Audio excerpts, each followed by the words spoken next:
Hello everyone, कैसे हो सभी कोई। I welcome you all in my YouTube channel. ये वीडियो कंटिन्यूशन में है जहाँ पर ऑलरेडी हम लोग फर्स्ट वीडियो में जेनेटिक्स का क्वेश्चन कर रहे थे, और जिन्होंने ये नहीं देखा है वो जाके देखिए। फर्स्ट लिस्ट से लेकर 15th क्वेश्चन तक हम लोगों ने कर लिया था, ठीक है। 2019 का क्वेश्चन नीट का, किस टॉपिक से? जेनेटिक्स, ठीक है। चलिए, तो यहाँ तक कर लिए थे। अब हम लोग आज 16th नंबर क्वेश्चन से आगे बात करेंगे। The genotype of husband and wife are IAIB and wife का क्या है IA एंड I। ओके, तो यहाँ पर तो among the blood type of their children how many different genotype and phenotype are possible. तो जीनोटाइप और फिनोटाइप पूछ रहा है। IAIB crossing with IA and I, ठीक है। इससे गैमेट क्या आएगा IA एंड I, और इससे गैमेट क्या आएगा IA एंड IB। ये इनके साथ कंबाइन करके बनाएंगे IA। तो एक कॉम्बिनेशन तो ये बन गया A ब्लड ग्रुप। दूसरा, इसको क्रॉसिंग के लिए कलर चेंज कर लेते हैं। दूसरा वाला इसके साथ में क्रॉसिंग करेगा तो क्या बनेगा IA एंड I, ठीक है। तो ये कौन सा ब्लड ग्रुपिंग, ये भी A ब्लड ग्रुपिंग, लेकिन जीनोटाइप अलग, ये अलग और ये अलग। ओके, तीसरा IB और IA, IB और IA यानी AB ब्लड ग्रुपिंग, और चौथा बनेगा IB एंड I, तो IB एंड I यानी B ब्लड ग्रुपिंग। तो जीनोटाइप कौन कौन से हो गए, कितने टाइप के जीनोटाइप हो गए? जीनोटाइप एक हुआ ये, ठीक है, ये एक जीनोटाइप हुआ। दूसरा जीनोटाइप ये, तीसरा जीनोटाइप ये, चौथा जीनोटाइप ये। तो जीनोटाइप तो 4 होंगे, तो या तो ये ऑप्शन होगा या तो ये ऑप्शन होगा। अब आते हैं फिनोटाइप कितने होंगे। तो फिनोटाइप कितना होगा, एक हो गया A ब्लड ग्रुपिंग, दूसरा भी A ब्लड ग्रुपिंग, तो ये तो दोनों एक ही हो गए, एक फिनोटाइप, ठीक है। दूसरा डिफरेंट टाइप का फिनोटाइप है AB, तो ये सेकेंड फिनोटाइप, और थर्ड है B टाइप, यानी 3 फिनोटाइप और 4 जीनोटाइप। तो ये वाला ऑप्शन करेक्ट है। चलिए मूव करते हैं नेक्स्ट क्वेश्चन पे। Among the following character which one was not considered bye Mendel in his experiment. तो 7 कैरेक्टर जो मेंडल ने कंसिडर किया था, याद रखना, इससे बहुत कॉमन क्वेश्चन आता है। फ्लावर कलर, ठीक है, उसके बाद में क्या था, फ्लावर पोजीशन, उसके बाद क्या था, पोट कलर, और क्या था इसी का, पोट कलर के बाद में शेप, उसके बाद में क्या था, सीड कलर, और क्या, शेप, ठीक है। और तो ये हो गए 1 2 3, ये हो गए 4, ये हो गए 5, ये हो गए 6, और एक क्या था, प्लांट की हाइट, ठीक है, प्लांट हाइट। तो ये हो गया 7 कैरेक्टर। तो कौन सा नहीं कैरेक्टर, तो ये था, हाँ था, ये ट्रू है। Trichome glandular and non glandular, ये ऑप्शन नहीं था, ये 7 कैरेक्टर में कहाँ है, ये नहीं है। तो नॉट पूछ रहा है, विच वॉज नॉट कंसिडर्ड, तो आंसर यही होगा, ठीक है। सीड कलर फिर था, पोर्ट इन्फ्लेटेड और कंस्ट्रिक्टेड शेप था, तो ये वाला ऑप्शन सेकेंड ऑप्शन नहीं था। 7 कैरेक्टर जो मेंडल ने सेलेक्ट किया था, तो आंसर ये होगा ट्राइकोम। अच्छा, ट्राइकोम होते क्या है, ट्राइकोम इस प्लांट सेल्स में एक ऑड ग्रोथ होता है, ठीक है, क्लास 11 में पढ़ा होगा एनाटॉमी में आप लोग, ठीक है। स्टेम सेल्स के ये सरफेस पे ट्राइकोम या इवन लीफ के सरफेस पे होते हैं ट्राइकोम, जो उनको सेफगार्ड करते हैं, या वाटर लॉस ट्रांसपिरेशन को मिनिमाइज किया जा सकता है, या फिर safeguard from the grazing animals. और ये ग्लैंडुलर यानी कुछ सर्टेन टॉक्सिक मटेरियल भी सिक्रीट कर सकते हैं, या नॉन ग्लैंडुलर हो सकते हैं, ठीक है। चलिए आगे बढ़ते हैं। नेक्स्ट क्वेश्चन 18th नंबर बोल रहा है, the mechanism that cause a gene to move from one linkage group to another linkage group. Okay, तो ये तो डायरेक्ट क्वेश्चन है, ट्रांसलोकेशन कहते हैं इसको। जैसे फॉर एग्जांपल ये वाला एक क्रोमोसोम है, इसको मैं मान लेता हूँ ये क्रोमोसोम है, क्रोमोसोम नंबर 17, और दूसरा एक क्रोमोसोम मान लेता हूँ, क्रोमोसोम नंबर कौन सा 3, दोनों नॉन होमोलोगस है, होमोलोगस का मतलब सेम, अगर 17 यहाँ भी लिखता तब भी वो सब सेम होता होमोलोगस। यहाँ 17 लिख रहा हूँ, यहाँ 3 है, यानी नॉन होमोलोगस है। ठीक है, इनके बीच में कुछ जीन हो, सपोज यहाँ पर ए जीन हो, सपोज यहाँ पर ए जीन हो, ठीक है, और यहाँ पर कुछ 1 जीन हो, ठीक है, और ये आपस में एक्सचेंज हो जाए, तब इस केस में ये जो एक्सचेंज कर जाएंगे, यहाँ पर आ जाए ए और यहाँ पर चला जाए 1, तो इसको क्या बोलेंगे? नॉन होमोलोगस क्रॉसिंग ओवर, जिसको हम लोग बोलते हैं ट्रांसलोकेशन। तो ट्रांसलोकेशन में हमेशा याद रखना, the mechanism that cause gene to move from one linkage to another linkage, यानी यहाँ पर लिंक्ड जीन होगा, कुछ हो सकता है 2 हो, यहाँ पर बी हो, तो ये आपस में लिंक्ड होंगे। लिंक्ड वाले आपस में क्रॉसिंग करके एक दूसरे को डिफरेंट क्रोमोसोम पे जा रहे हैं, तो इसका आंसर क्या होगा? ट्रांसलोकेशन। चलिए मूव करते हैं नेक्स्ट क्वेश्चन पे। A true breeding plant is one that is able to breed on its, ये partially correct है, that able to breed on its own, produced due to cross pollination among, नहीं ये wrong है, near homozygous and produce offspring of its own kind, ये more appropriate है, क्योंकि यहाँ पर एक और कैरेक्टर नियर होमोजाइगस ये ऐड हो गया। Option third is more appropriate. 1 भी करेक्ट है, लेकिन 1 और 3 को कंपैरिजन करें तो 3 ज़्यादा ही करेक्ट है। ट्रू ब्रीडिंग का मतलब क्या होता है? जो पेरेंट प्योर हो उसको हम लोग बोलते हैं ट्रू ब्रीडिंग, ठीक है। ये या तो होमोजाइगस होंगे डोमिनेंट टाइप, या तो होमोजाइगस रिसेसिव।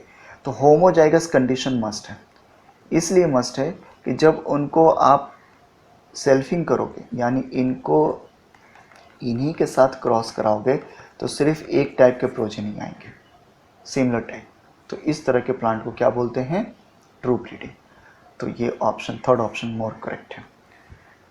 चलिए आगे बढ़ते हैं। 20th number question, if the colour blind man marriage to the woman who is homozygous for normal colour vision, the probability that their son being colour blind. Okay, तो ये होगा answer 0, क्योंकि देखिए क्या बोल रहे हैं यहाँ पर, एक्स और वाई मैन अगर है तो वो कलर ब्लाइंड है, कलर ब्लाइंडनेस का चिन्ह लगा देता हूँ। लेकिन जो फीमेल हैं वो क्या है? नॉर्मल। तो जब इनके इससे एक गैमेट बनेगा एक्स और इससे क्या बनेंगे? 2 गैमेट, एक्स सी और वाई। और मैंने प्रीवियस सेशन के डिस्कशन में ही बताया था कि सन के पास में एक्स हमेशा कहाँ से आता है? मदर से। वाई सिर्फ कहाँ से आएगा? फादर से। जब ये दोनों कंबाइन करेंगे तो क्या बनेगा? एक्स वाई, ये बनेगा। इसको मैं कलर इस तरीके से लिखता हूँ, ये होगा तो एक्स वाई। तो ये मेल में ये एक्स कहाँ से आया? फीमेल से। और ये वाई कहाँ से आएगा? मेल से। तो मेल में तो कोई वाई पे तो कोई जीन ही नहीं रहता है, और ये नॉर्मल दूसरा वाला फीमेल वाला है जो एक्स वो नॉर्मल है। तो यहाँ पर ये जो मेल होंगे वो क्या होंगे? Normal, not suffering from colour blindness. So answer will B 0। चलिए मूव करते हैं नेक्स्ट क्वेश्चन पे। Involved F1 dihybrid flies more parental type offspring were produced than the recombinant type. This is indicates that, क्या बोल रहा है कि कोई क्रॉसिंग के टेस्ट क्रॉस इन्वॉल्व हो रहा है, ठीक है, F1 डायहाइब्रिड में। तो डायहाइब्रिड क्रॉसिंग मतलब मैं टॉल और राउंड का ले लेता हूँ, तो ये डायहाइब्रिड का F1 जनरेशन, ठीक है। इसको अगर रिसेसिव के साथ में क्रॉसिंग करा रहा हूँ, ये टेस्ट क्रॉस में हमेशा मालूम आपको रिसेसिव के लिए करते हैं, ठीक है, रिसेसिव से क्रॉसिंग कराते हैं। तो ये F1 जनरेशन में हेट्रोजाइगस और ये क्या? रिसेसिव। तो जब भी F1 हेट्रोजाइगस को रिसेसिव से क्रॉस कराएंगे उसको टेस्ट क्रॉस बोलते हैं, ये आपने पढ़ा होगा। ओके, तो यहाँ पर बता रहा है कि जब इसका आउटकम क्या हो रहा है, इसमें रिकम्बिनेंट भी आएंगे और पेरेंटल टाइप भी आएंगे। तो यहाँ पर बोल रहा है कि रिकम्बिनेंट के नंबर क्या है? पेरेंटल टाइप से कम है, यानी पेरेंटल ज़्यादा है एज कम्पेयर टू रिकम्बिनेंट। इसका मतलब है कि लिंकेज है। लिंकेज अगर नहीं रहता तो दोनों इक्वल अमाउंट में बनते हैं, पेरेंटल भी 50% और रिकम्बिनेंट भी 50%। तो इसका क्या था? अब आ जाते हैं ऑप्शन पे। Both the character are controlled by more than 1 gene, नहीं। 2 gene are located on 2 different chromosome, नहीं।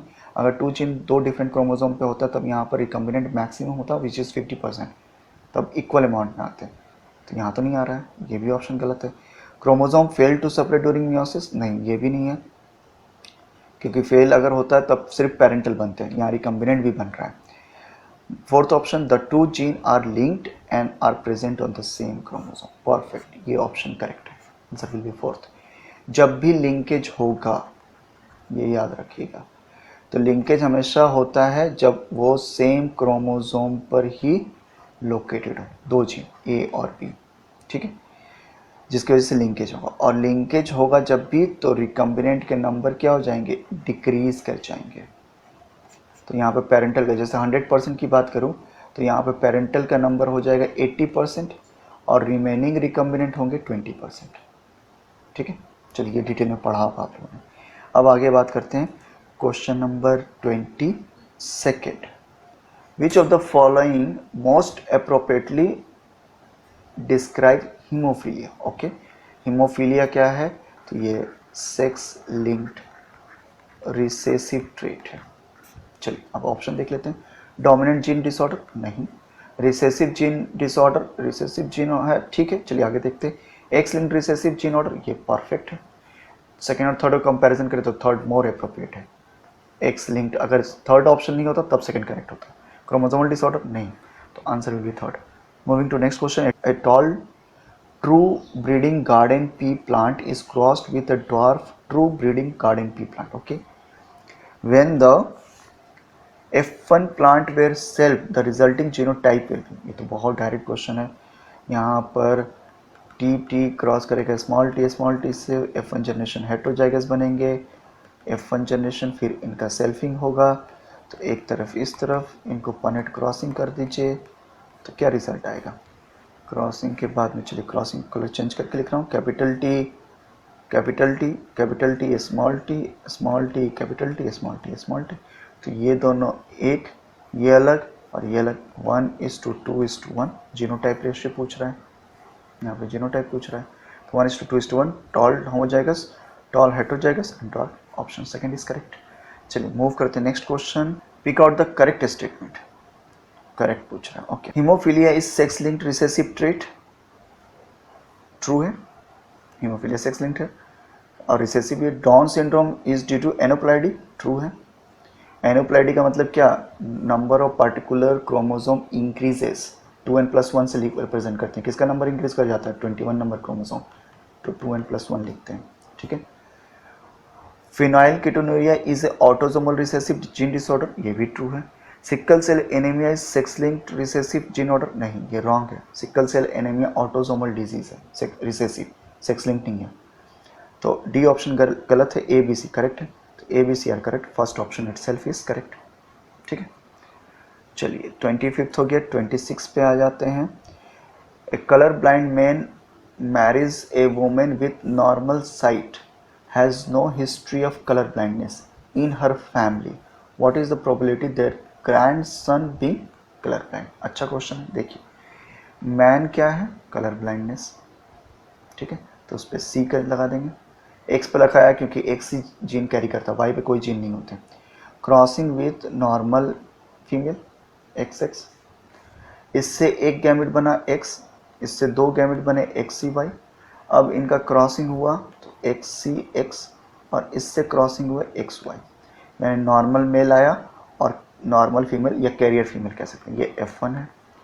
अब इनका सेल्फिंग होगा, तो सेल्फिंग होने के बाद में F2 जनरेशन पे आप क्रॉसिंग करते हैं, तो इनसे दो गैमेट XC और X, इनसे दो गैमेट X और Y। अब क्रॉसिंग करते हैं, क्रॉसिंग के लिए चलिए कलर चेंज कर लेते हैं। यहाँ XC से X, XC X, XC से Y, हाँ ये एक आया Y, और XX ये एक आया और एक X और Y। तो यहाँ पर देखिए मेल के बारे में पूछ रहा है सिर्फ, तो मेल को ही देखेंगे, फीमेल करने की ज़रूरत ही नहीं है। इस तरह क्वेश्चन आए तो सिर्फ जो पूछ रहा है उस पर ध्यान दीजिए, बाकी करने का टाइम वेस्ट मत कीजिए। XCY और XY, मेल के बारे में पूछ रहा है तो मैं सिर्फ इन दोनों को देखूंगा, तो इन दोनों में सिर्फ एक, दो में से सिर्फ एक इफेक्टेड है, ये क्या होंगे, कलर ब्लाइंडनेस, क्योंकि यहाँ पे सी जीन है, ये तो नॉर्मल होंगे, नॉर्मल मेल, ये कलर ब्लाइंडनेस मेल, तो दो में से सिर्फ एक इफेक्टेड है, तो 1/2 रेशियो होगा, तो 1/2 का मतलब क्या होता है 0.5, answer will be B second option. ठीक है, चलिए अब आगे बढ़ते हैं, इसको हटा देते हैं। देखिए जेनेटिक्स से क्वेश्चन आप लोग अच्छे से कीजिएगा क्योंकि बहुत इंपॉर्टेंट है और बहुत ही ईजी है, one of the interesting topic है, तो इसको एकदम अच्छे से कीजिएगा क्योंकि एग्जामिनेशन पॉइंट ऑफ व्यू से बहुत इंपॉर्टेंट है, इससे क्वेश्चन आएगा ही आएगा। अब आ रहे हैं next question, term linkage. Linkage was coined by, ये तो बता चुका हूँ, T H. Morgan. Second option Drosophila के ऊपर काम किया था। फेल्यूट्रॉपिक जीन, जीन वो जीन होते हैं जो बहुत सारे जीन मिलके एक कैरेक्टर को कंट्रोल करते हैं, जैसे जीन ए हो गया, जीन बी हो गया, जीन सी हो गया, और ये सब मिलकर for example I colour of Drosophila को कंट्रोल कर रहे हैं। इस तरह के जीन को क्या बोलते हैं? फेल्यूट्रॉपिक। फेल्यूट्रॉपिक का मतलब single character are controlled by more than one gene. अब आ जाते हैं ऑप्शन के ऊपर। Control multiple trait in individual, नहीं। Is express only in primitive plant, नहीं। Is gene control during Palaeocene, नहीं। Control a trait only in combination with other gene, fourth option. First नहीं होगा क्योंकि यहाँ पे देखिए क्या बोल रहा है, कंट्रोल मल्टीपल ट्रेट, यानी मल्टीपल फिनोटाइप है। मल्टीपल फिनोटाइप को नहीं, सिर्फ एक फिनोटाइप को कंट्रोल किया जाता है। चलिए 29 question. In his classic experiment on the P plant Mendel did not use, अच्छा इन चारों कैरेक्टर में से कौन सा मेंडल ने कैरेक्टर को यूज़ नहीं किया था? 7 कैरेक्टर यूज़ किया था जो मैंने डिस्कस किया पहले ही क्वेश्चन में, यहाँ पे 16 नंबर। फ्लावर पोजिशन था, ठीक है। टर्मिनल और एक्सियल, सीड कलर था, ये भी था। पोर्ट लेंथ था, नहीं, पोर्ट लेंथ नहीं था। प्लांट की हाइट थी, सीड शेप था। तो आंसर विल बी नॉट पूछ रहा है, तो आंसर होगा थर्ड ऑप्शन। नेक्स्ट क्वेश्चन है genes showing codominance has. Codominance का मतलब होता है जहां पर दोनों एलील, बोथ एलील एक्सप्रेस करें अपने आप को, जैसे ए बी ब्लड ग्रुपिंग, एक एलील ए और दूसरा है बी, दोनों एक्सप्रेस करके ए बी ब्लड ग्रुपिंग करता है, तो इसको क्या बोलेंगे? कोडोमिनेंस। दोनों साथ में, को का मतलब साथ में, दोनों इक्वल, ठीक है। तो यहाँ पर ऑप्शन पे आ जाते हैं, both allele independently express in the heterozygous, ठीक है, ये ट्रू है, पहली ऑप्शन ट्रू है। One allele dominant over the other, नहीं। Allele tightly linked on the same chromosome, नहीं से कोई मतलब नहीं। Allele that are recessive to each other, नहीं। तो ऑप्शन फर्स्ट इज करेक्ट। तो बस आज के क्लास में इतने ही तक रखते हैं, अदरवाइज वीडियो लंबा हो जाएगा।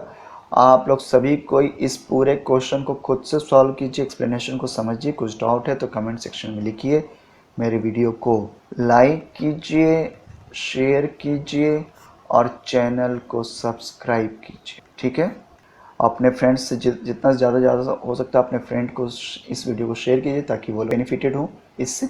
कमेंट सेक्शन में लिखिए और ये भी बताइए कि ये वीडियो कैसा लगा, क्योंकि मुझे फर्स्ट वीडियो में अच्छा रिस्पांस नहीं आया। Thanks a lot for watching, मिलते हैं नेक्स्ट वीडियो में।